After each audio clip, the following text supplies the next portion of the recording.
Mr. Richard Sherrill came to Harford County in 1965 at the age of 26, and with his wife Bee settled in Falston. 4 years later, Mr. Sherrill began teaching history at Bel Air High School. Mr. Sherrill's teaching career in Harford County would span 25 years at Bel Air High School, C. Milton Wright High School, and Harford Community College. In the mid-1970s, a fellow history teacher, Mr. Robert E. Lee Ross, introduced Mr. Sherrill to the Bel Air American History Club.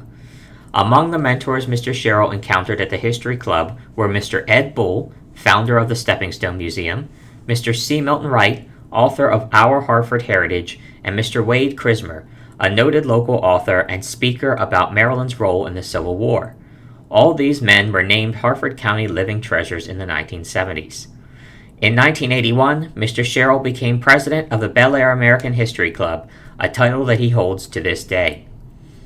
Mr. Sherrill has also demonstrated his leadership in historic preservation at the Historical Society of Harford County, where he has served as president, vice president, and chairman of both the Archives and Headquarters Restoration Committees. He is also known for his willingness to get his hands dirty, performing some of the manual labor needed to keep the Historical Society running.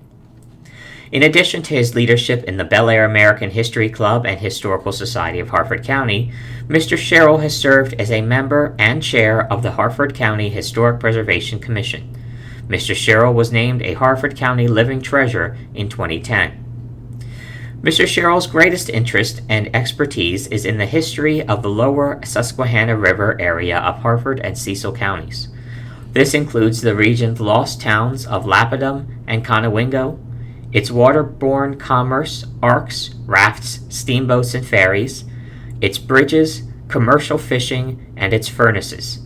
He has authored a Harford historical bulletin on the subject, assisted in the design of illustrated informational signs that traverse the canal's towpath, and is advising on a new exhibit on the Susquehanna and Tidewater canals at the Lock House Museum. Congratulations to Mr. Richard Sherrill for receiving the 2021 Preservationist Honor Award.